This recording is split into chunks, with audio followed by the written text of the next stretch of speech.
여러분은 지금까지 삶을 살아오시면서 기억에 남는 만남이 있으신지요?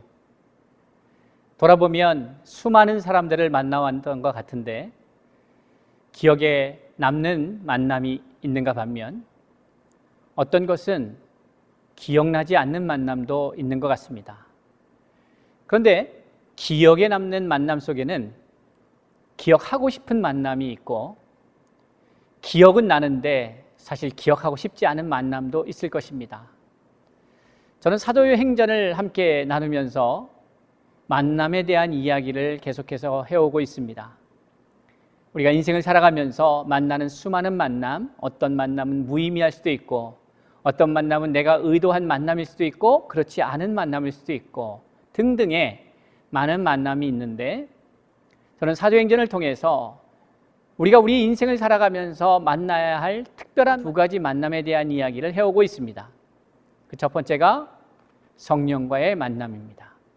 그리고 두 번째는 그 성령이 이끄시면서 만나게 되는 만남이죠. 다시 말해서 성령께서 만나라고 하시는 사람들과의 만남입니다. 자, 이런 만남을 통해서 우리가 경험하게 되는 하나님의 역사는 우리의 생각과 우리의 예상을 훨씬 넘어서 역사가 나타나는 것을 보게 되는 것이죠. 저는 오늘 우리가 잘 아는 바울, 그 한 사람에 대한 이야기를 좀 나누고 싶습니다. 우리가 잘 아는 바와 같이 사도행전 9장의 말씀, 오늘 본문의 말씀이죠. 그 말씀은 사울이 이제 예수 그리스도를 만나는 장면이 기록되어 있습니다. 이 만남은 사울에게 있어서 잊을 수 없는 만남, 아니 어떻게 보면 새로운 인생이 시작되는 그 만남의 시작을 알리는 장면이다, 이렇게 말씀드릴 수가 있습니다. 그런데 이 사울의 모습을 보면 우리가 알고 있는 바울과는 전혀 다른 모습을 보게 됩니다. 사도행전 9장 1절로 2절의 말씀을 보니까 이렇게 기록되어 있습니다. 사울이 주의 제자들에 대하여 여전히 위협과 살기가 등등하여 대제사장에게 가서 이렇게 말하고 있습니다.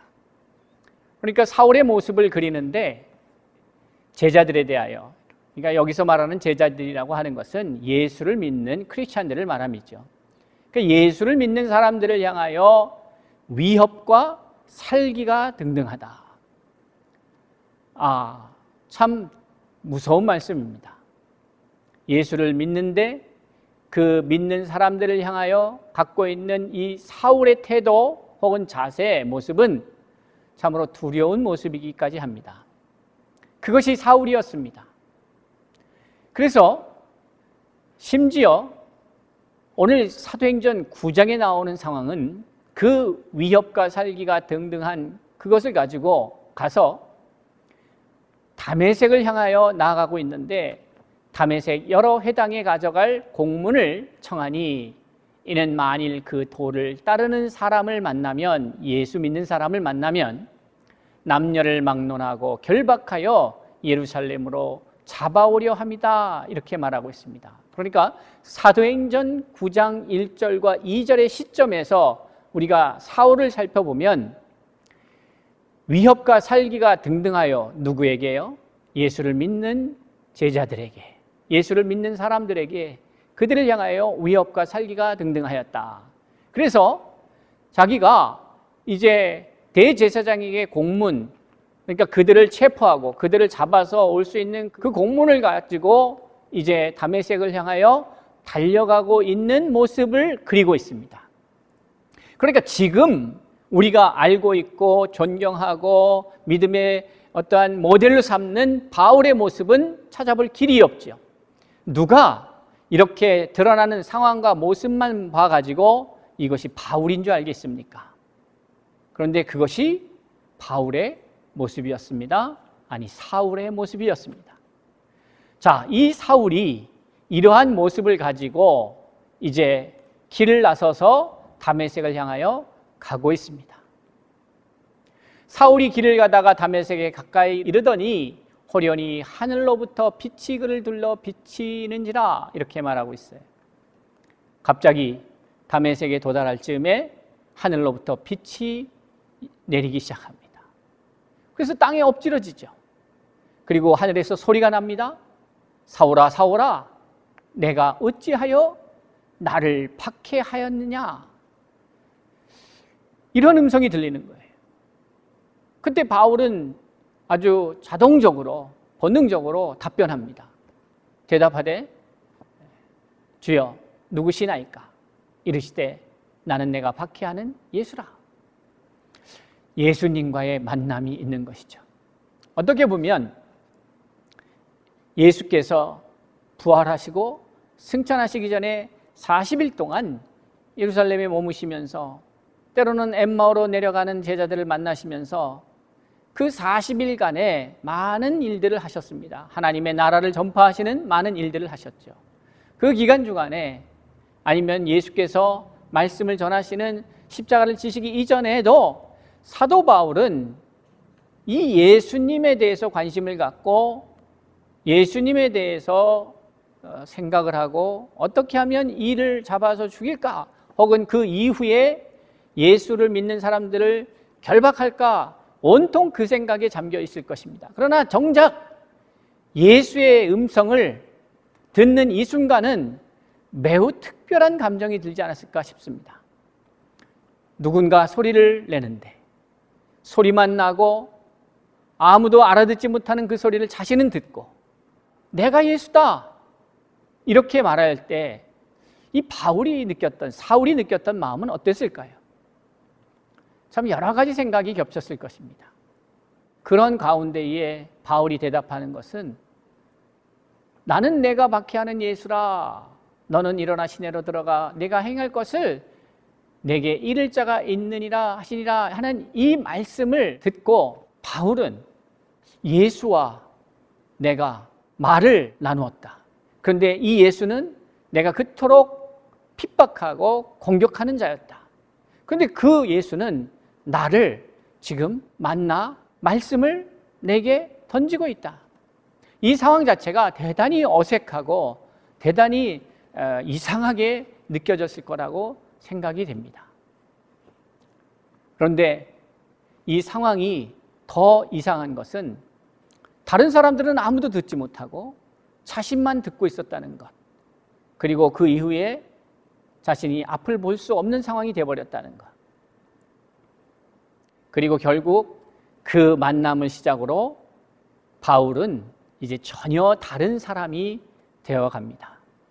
저는 오늘 본문의 말씀을 중심으로 해서 말씀을 나누면서 말씀의 제목을 이렇게 잡아봤습니다. 새로운 삶을 위한 만남이다. 여러분의 인생 속에서도 수많은 만남이 있었고 그 만남에는 기억하고 싶은 만남 혹은 기억하고 싶지 않은 만남이 있었겠지만 모든 만남을 통틀어서 이 만남이 나를 바꿔놨다라고 하는 만남을 기억하시는지요? 아니, 그런 만남이 있었다면 기억을 못할 수가 없겠지요. 바울에게 있어서 오늘 이 시간은 그의 인생 전체를 통해서 잊을 수 없는 시간이 되어버립니다. 왜냐하면 이 순간이 바로 바울이 새로운 삶을 시작하게 되는, 사울의 삶을 벗어버리고 새로운 삶을 시작하게 되는 그 시작이 되기 때문에 그렇습니다. 그 삶으로의 초청이 되기 때문에 그렇습니다. 사랑하는 성도 여러분, 수많은 만남을 갖습니다. 그런데 의미 있는 만남인가? 아니면 그저 시간 때우는 만남인가?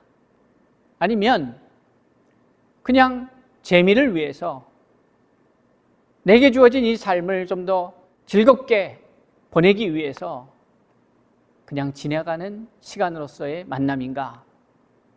이 만남은 우리의 삶을 바꿔놓을 수도 있고 우리의 삶을 새롭게 할 수도 있고 우리에게 대단한 의미를 주는 만남일 수 있는데 과연 우리의 만남은 어떤가 돌아봐야 합니다. 그러면서 저는 여러분에게 도전하고 싶습니다. 물론 사울이 바울이 되는 이러한 놀라운 만남을 여러분이 이미 경험하신 분들도 있을 것입니다. 그러나 아직 경험이 없는 분들도 있을 것입니다. 만약에 경험이 없는 분들이 계시다면 저는 이러한 경험이 속히 오게 되기를 기도하겠습니다. 또 이러한 만남이 있다면 그 만남을 다시 한번 돌아보면서 그 만남의 의미를 생각해 보면서 오늘 나는 그 수년 전 혹은 수십 년 전 아니면 언제 과거에 있었던 이 만남의 의미를 살리면서 나는 오늘 지금을 살아가고 있는가? 이것을 한번 돌아봐야 할 것이라 생각합니다. 왜냐하면 바울은 바로 이 만남 속에서 예수와의 만남 속에서 메시지를 받게 되는데 그 메시지가 3일 동안에 눈을 뜨지 못하고 그 3일 기간에 이 바울은 자기가 살아가야 될 앞으로 어떠한 삶을 살아가게 되는지를 보게 되는 것이죠. 메시지를 받은 거예요. 그리고 바울은 그 이후로 전혀 다른 사람이 되어서 그 받은 메시지대로 살아가게 됩니다. 그러니까 이 만남은 바울이라고 하는 사람, 사울이라고 하는 사람이 바울의 삶을 살아가게 되는 놀라운 변화의 시작점이 되었다, 이렇게 볼 수 있는 것이죠. 자, 이렇듯 위협과 살기가 등등하던, 그래서 예수 믿는 사람들을 잡아 결박하여 예루살렘으로 끌고 오려고 하였던 이 한 청년이 다메섹으로 가는 길가에서 예수의 만남을 통해서 그 평생에 잊을 수 없는 이 만남을 통해서 그 자신이 바뀌었을 뿐만이 아니라 이 한 사람의 변화가 이제 많은 사람들의 삶의 변화로 이어지게 된다는 사실을 우리는 그의 서신서를 통해서 확인하게 됩니다. 사랑하는 성도 여러분, 나의 변화가 나만의 변화가 아닙니다. 사도행전을 통하여서 제가 외치고 있는 메시지의 핵심이 뭡니까? 그것은 성령을 만나야 한다. 그리고 성령을 만나 하나님을 만나 내가 변화되면 이제 나는 내가 만나고 싶은 사람을 만나는 것이 아니고 내가 만나야 되겠다고 생각하는 사람을 만나는 것이 아니라, 또는 내가 만나야 유익하다고 생각하는 사람을 만나는 것이 아니라 성령이 만나게 하시는 사람을 찾고 만나야 한다는 것을 저는 말씀드리고 있습니다. 이제 그 결과 바울은 자기가 만나고 싶었었던 사람들은 예수를 믿는 사람들입니다. 그리고 만나서 그가 그 만남을 통해서 이루고자 했다는 것은 그들을 결박하는 것이었습니다. 그런데 예수를 만나고 그가 바울이 된 이후에 그의 삶은 바뀌는데 여전히 예수를 믿는 사람들을 만나고 싶어 합니다. 그래서 예루살렘에 가서 제자들을 만나고 싶어 하고 해요. 근데 그 목적이 뭐냐 이 말이죠. 자기가 받은 은혜를 나누기 위함이었습니다. 그리고 더 나아가서 바울은 이제 자기가 만나고 싶은 사람들을 만나는 것이 아니라 성령께서 인도하셔서 성령이 만나게 하시는 사람들을 만나게 됩니다. 그런데 그 모든 과정이 성령과의 만남으로부터 시작되었던 것을 우리는 보게 됩니다. 사랑하는 성도 여러분, 새로운 삶으로의 만남, 새로운 삶을 위한 만남, 이것이 우리에게 있는가 살펴야 합니다. 성령을 만나야 합니다. 그래야 우리의 삶이 변화가 있습니다. 우리의 노력으로, 우리의 열심으로 되는 것이 아니라 성령이 나를 새롭게 하시기 때문에 그렇습니다. 우리가 해야 할 일은 한 가지입니다. 성령의 인도하심을 받는 것, 그것이죠. 가라 하면 가고, 서라 하면 서고, 만나라 하면 만나는 거고, 헤어지라 하면 헤어지는 것이죠. 이제 그만 하면 그만해야 되는 거예요.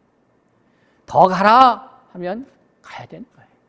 그런데 이것이 원활하게 이루어지기 위해서는 전제가 필요하지 않겠습니까? 바로 성령과 내가 끊임없이 소통하는 것이죠. 하나님의 랭귀지, 성령의 음성을 들을 수 있어야 하고 성령의 음성을 분별할 수 있어야 합니다. 그것이 뭐냐? 바로 예배인 것이에요. 그래서 바울은 로마서에서 명확하게 그 예배에 대한 이야기를 우리에게 정의하고 있는 것이에요. 형제들아, 하나님의 모든 자비하심으로 너희를 권하노니 너희의 몸을 거룩한 산제사로 드리라. 이것이 너희의 드릴 영적 예배니라. 이렇게 말하죠. 오직 마음을 새롭게 하여. 그러니까 그 너희가 드릴 영적 예배, 삶의 예배가 뭐냐? 오로지 너희가 마음을 새롭게 하여 변화를 받아 아버지의 선하시고 기뻐하시고 온전하신 뜻이 무엇인지 분별하라. 아버지의 뜻을 분별하는 것, 나의 삶 속에서 수많은 선택을 해야 하고, 나의 삶 속에서 수많은 결정을 해야 되고, 나의 삶 속에서 많은 것들을 판단해야 되는 그 순간순간에 나의 판단이 아니라 아버지의 뜻이 무엇인지 하나님께 묻고 그것을 분별하며 그 분별한 아버지의 뜻을 이루어가며 사는 것이야말로 그것이 참된 영적 예배자의 모습이다 라고 하는 것을 우리는 바울의 말씀을 통해서 깨닫게 되는 것입니다. 그러니 저와 여러분이 날마다의 삶 속에서 하나님의 뜻을, 아버지의 뜻을 구하는 것이야말로 예배적 삶이라고 한다면 과연 우리는 날마다 매 순간마다 영적 예배자로서 성공적인 삶을 살고 있는가 물어야 하죠. 그리고 그렇게 되기 위해서 반드시 성령과 만나야 하고 성령의 인도하심을 받아야 함을 깨달아야 합니다. 그러면 어떻게 됩니까? 새로운 사람이 되었으니 이제 새로운 삶이 시작된 겁니다. 자기만 알고 자랑하고 자기 자신만 중심으로 해서 모든 것이 돌아가기를 소망하고 자기중심적 사고 속에서 살던 내가 바뀌게 되는 것이죠. 세상의 관점에서, 세상의 가치관 속에서 성공이라고 하는 것을 추구하고 자랑하고 살아가던 내가 바뀌게 되는 것입니다. 바울도 마찬가지입니다. 바울은 사도행전 22장 3절에서 이와 같이 말하고 있습니다. 나는 유대인으로 길리기아 다소에서 났고 이 성에서 자라 가말리엘의 문화에서 우리 조상들의 율법의 엄한 교훈을 받았고 오늘 너희 모든 사람처럼 하나님께 대하여 열심히 있는 자라. 이렇게 자기 자신을 소개하고 있습니다. 참으로 화려한 스펙입니다. 유대인으로, 그러니까 혈통은 유대인입니다. 그런데 길리기아 다소에서 태어났어요.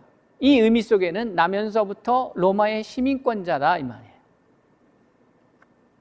그러니까 당시에 세상을 지배하고 있던 로마의 시민권자가 누렸던 그 권리들을 누릴 수 있는 정말 대단한 일입니다. 나면서부터 그런 거예요. 그리고 가말리엘의 문화에서 공부를 해요.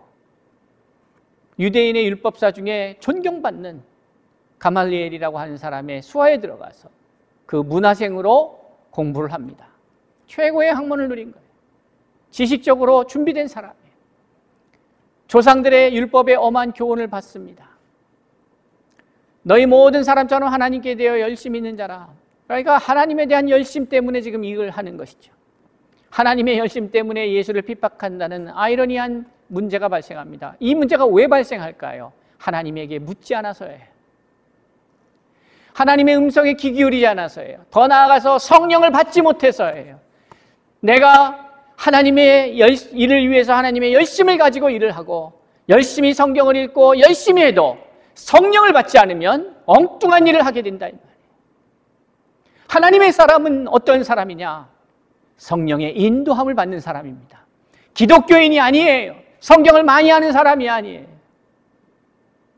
성경을 많이 알아서 그것을 자랑삼아 외치고 신학적으로 풍부하고 지식을 많이 갖고 있고 그런 사람이 하나님을 아는 사람이 아니라 성령의 인도함을 받는 사람이 하나님의 뜻을 아는 사람이죠. 그리고 그 자가 예배하는 자예요. 사랑하는 성도 여러분, 이렇듯 하나님의 뜻을 알지 못하고 성령을 받지 못했던 사울은 많은 성경에 대한 이야기들, 율법에 대한 이야기를, 하나님에 대한 이야기들을 알고 있었으나 원래 하나님의 뜻대로 살지는 못하고 있었던 것입니다. 그런데 그가 이 사도행전 9장에서 예수를 만난 이후에 그가 어떻게 바뀌느냐? 그 이후의 삶을 빌립보서 3장 8절에서 이렇게 고백하고 있습니다. 또한 모든 것을 해로 여김은 내 주 그리스도 예수를 아는 지식이 가장 고상하기 때문이라. 내가 그를 위하여 모든 것을 잃어버리고 배설물로 여김은 그리스도를 얻고 라고 말하고 있습니다. 예수 그리스도를 얻는 것이 다른 어떠한 것보다도 귀함을 깨닫는 것이죠. 배설물로 여겼다는 거예요. 사도행전 22장에서 이야기하던 나는 이런 사람이다 이런 사람이다 하는 그것이 다 아무것도 아닌 게 돼버린 거예요. 그런데 성령을 받고 성령의 인도함을 받기 시작하면서 이 바울이 고백한 배설물과 같은 여기는 것들, 아무것도 아닌 것들이 성령이 사용하시니까 위대하게 사용됩니다. 그러니까 아무것도 아닌 게 아니에요. 그러나 성령 없이 내가 갖고 있는 재산, 명예, 권력, 지혜, 권위, 높은 자리, 이것은 다 배설물입니다. 그러나 성령을 경험한 사람에게 있어서의 내가 갖고 있는 것은 하나님이 사용하시는 놀라운 영적 무기가 되는 것이죠. 그러니 여러분, 중요한 것은 내가 얼만큼 갖고 있느냐, 내가 어떤 사람이냐의 문제가 아니라 내가 성령의 인도함을 받는 사람이냐, 성령을 만나서 성령의 이끌림을 받는 사람이냐, 이것이 가장 중요한 일임을 깨달아 알아야 합니다. 성령을 만나야 합니다. 그래야 우리의 삶이 새로워지고 새로운 인생이 시작이 됩니다. 그리고 그 성령께서 우리를 인도하실 때에, 그 성령의 인도하심을 받을 때에 성령의 역사가 그 현장에서 나타나게 되는 것입니다. 그것은 우리가 기대하고 우리가 예측했던 것과는 차원이 다른 일입니다. 내가 할 수 없다고 생각하는 일이 성령의 인도하심을 받을 때에 아무것도 아닌 일, 그냥 우리는 특별하다고 생각하는 일이 하나님 편에서는 일상이 되어버리는, 상식이 되어버리는 사건이 발생하게 되는 것이죠. 사랑하는 성도 여러분, 우리는 누구와 만나느냐에 따라서 우리의 삶이 바뀌게 됩니다. 사랑하는 성도 여러분, 성령을 만나셨습니까? 아니, 성령을 만났는데 성령의 인도하심을 아직 못 받고 계십니까? 성령을 만나지 못한 분들은 성령을 구해야 합니다. 마음을 하나로 하여 전혀 기도에 힘써야 합니다. 사모하는 심령에게 좋은 것으로 주시는, 만족해 하시는 하나님을 만나야 합니다. 그러면 여러분의 삶이 달라집니다. 그 달라진 삶은 여러분이 그릴 수 없는, 상상할 수 없는 위대한 삶이 될 것입니다. 새로운 삶을 위한 만남, 바로 성령과의 만남이 저와 여러분을 기다리고 있습니다. 한 번 만남으로 그치는 것이 아니라 그 충만으로 날마다 성령의 인도하심을 받을 때에 우리의 인생이 놀랍게 바뀔 것을 기대하면서 오늘도 성령과 함께 시작하는 새로운 아침이 될 수 있기를 바랍니다.